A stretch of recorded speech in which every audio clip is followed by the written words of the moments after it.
Gracias, Manuel. Efectivamente, ya está con nosotros acá en la mesa de Primera Página por Globovisión Roberto Enríquez del partido COPEI. Señor Enríquez, buenos días, bienvenido a Globovisión, bienvenido a Primera Gabo, un Página. honor estar aquí con ustedes, con todo el equipo. Son varios los temas que queremos consultar con usted, lo del diálogo, solicitudes que están haciendo al Vaticano, pero antes, a raíz de esta invitación, se ha generado a través de redes sociales una gran cantidad de solicitudes de personas que dicen ser militantes del partido COPEI, señalándolo a usted de usurpar funciones como presidente de COPEI.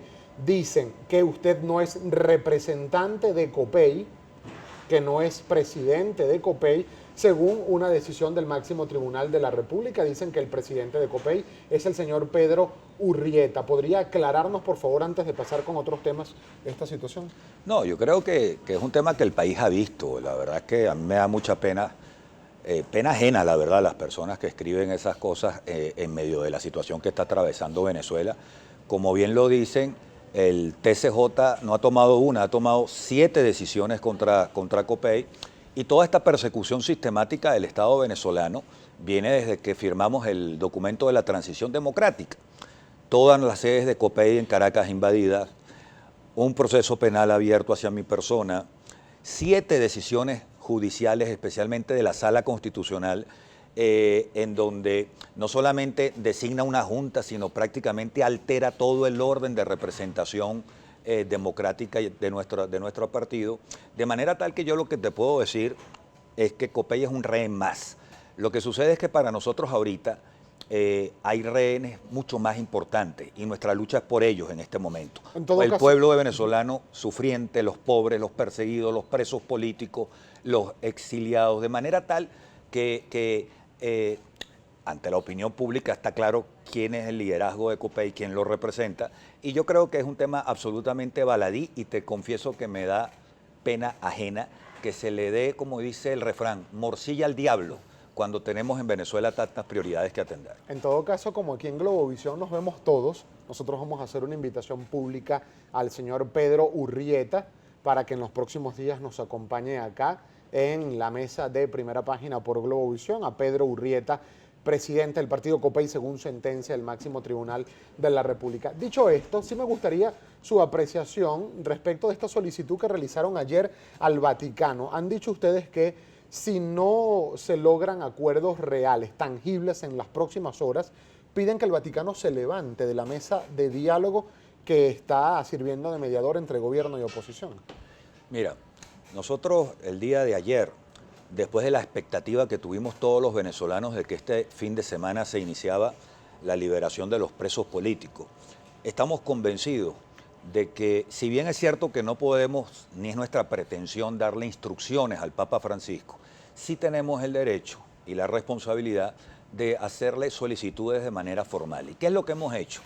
Le hemos solicitado ayer al Papa Francisco que si en las próximas 48 horas, es decir, para mañana, no se concreta la libertad de los presos políticos, él retira a su mediador de la mesa del diálogo, pero no se retire de Venezuela, no nos abandone, muy por el contrario, sino que pase a ejercer su liderazgo moral, su autoridad universal, como lo ha hecho, por cierto, que haga con el pueblo venezolano y con los presos políticos y desterrados de Venezuela, lo mismo que ha hecho con los inmigrantes, con los refugiados, con los perseguidos por causa de fe, por razones políticas en el Medio Oriente. Pues queremos que el liderazgo del Papa, si no se logra la libertad de los presos políticos en Venezuela, ese liderazgo moral, actúe ya no a través de enviados, sino directamente para lograr la libertad de los presos y para lograr la redención de los pobres en Ahora, Venezuela. esta posición ha sido concertada con la Conferencia Episcopal de Venezuela. Le hago esa pregunta porque ayer hubo unas declaraciones en Sí. exclusiva para Globovisión desde Roma de Monseñor Diego Padrón, presidente de la Conferencia Episcopal de nuestro país, y lo reseña hoy toda la prensa nacional, bueno, casi toda la prensa nacional. El diario 2001 lo tituló de la siguiente forma: la iglesia criolla no ve queso en tostada del diálogo. Es lo que reseña el diario 2001 sobre esta declaración de Monseñor Diego Padrón. El diario El Nacional lo titula de la siguiente forma: la iglesia no está contenta con el diálogo, piden al gobierno cumplir con lo prometido, es decir, la liberación de los denominados presos políticos. Así lo destaca el diario El Nacional. Esto fue acordado con la Conferencia Episcopal Venezolana? No, yo creo que estamos en sintonía con el sentimiento del pueblo venezolano, pero déjame decirte, estamos en sintonía con la doctrina del Papa Francisco en su apostolado, que es muy clara en cuanto a que sin libertad no hay dignidad para el ser humano, que es muy clara en cuanto a su tesis de la unidad sobre el conflicto, que es muy clara la doctrina del Papa Francisco en cuanto a la paz social, que la paz social no es solo la ausencia de violencia, no.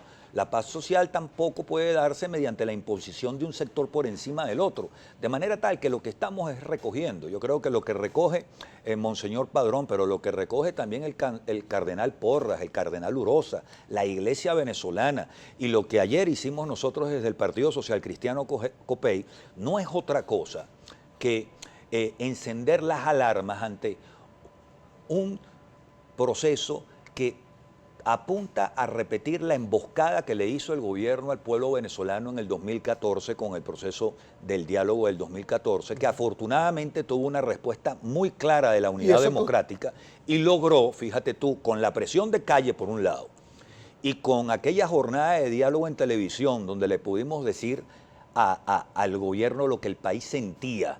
Ahí me tocó a mí estar muy cerca de esa jornada acompañando a Ramón Guillermo Aveledo. Al año siguiente tuvimos un éxito electoral extraordinario como es la mayoría calificada en la Asamblea Nacional. De manera tal, Gabo, que yo creo que aquí nuestra tarea no es invitar a la desesperanza, sino es invitar al espíritu de lucha, a la esperanza, a la movilización, a la contraofensiva constitucional y democrática y a no dormirnos en las laureles. Y eso pasa por un gran esfuerzo de mancomunar voluntades entre todos los sectores del país. Usted habla, señor Enríquez, de una llamada emboscada, ¿no?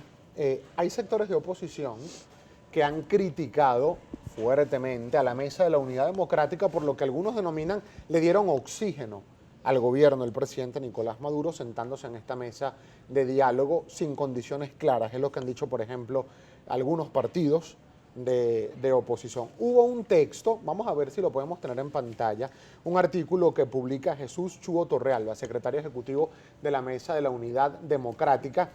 El artículo se titula ¿Quiénes son los que de verdad le están dando oxígeno al presidente Nicolás Maduro? Este es, ya lo tienen en pantalla, el artículo que ha publicado el secretario ejecutivo de la Mesa de la Unidad. Me llama la atención dos párrafos y voy a leerlos rápidamente, que están más adelante en el acuerdo.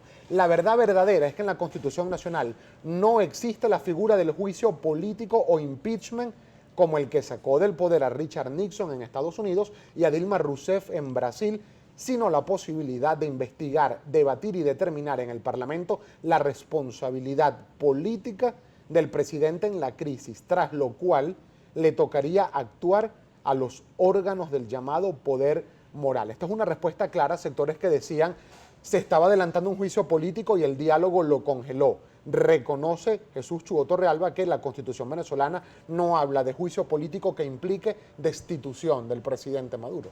Pero sí habla la Constitución de la declaratoria de abandono del cargo en base al artículo 233 de la Constitución. De manera tal que hay varios elementos que tiene la Constitución muy clara y esto me permite a mí aprovechar la oportunidad para decir primero dos cosas. Una cosa es hacer críticas preocupadas, constructivas, y otra cosa es la descalificación.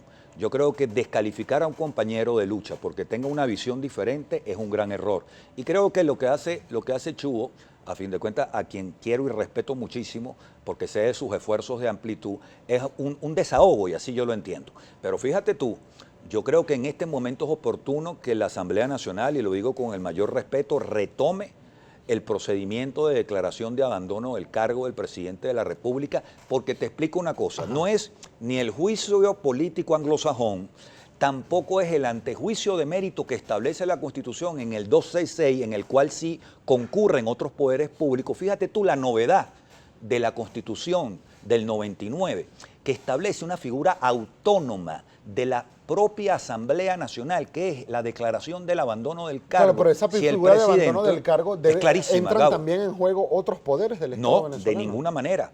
En donde entran en juego otros poderes es en el 266, que es en el antejuicio de mérito. La figura del abandono del cargo está establecida en el 233, que declara que le compete solo a la Asamblea Nacional. ¿Y por qué se da? Bueno, si el presidente no cumple con el 236, que es cumplir y hacer cumplir la Constitución, ahí hay un extremo. Te pregunto, si haber aprobado nada más y nada menos el presupuesto nacional, al margen de la Asamblea Nacional, del Parlamento, ¿es o no es una violación a la Constitución? Nada más y nada menos, hoy en día la economía venezolana que la ordena el presupuesto es absolutamente basada en un presupuesto inconstitucional. De manera tal que nosotros creemos que el abandono del cargo sí existe, ciertamente el juicio político anglosajón no, pero nosotros debemos retomar el abandono del cargo y, por cierto, si se quiere levantar de la mesa al gobierno, que se levante él. Pero la Asamblea Nacional, nosotros creemos que debe retomar el abandono del cargo. Nosotros tenemos que hacer una breve pausa, pero al regreso me gustaría saber si esta figura tiene consenso a lo interno de la Mesa de la Unidad, retomar esta discusión en el Parlamento y qué aplicabilidad tendría realmente en términos prácticos de la ejecución política en Venezuela. Al regreso venimos con mucho más de Primera Página. Roberto Enríquez del partido COPEI sigue con nosotros.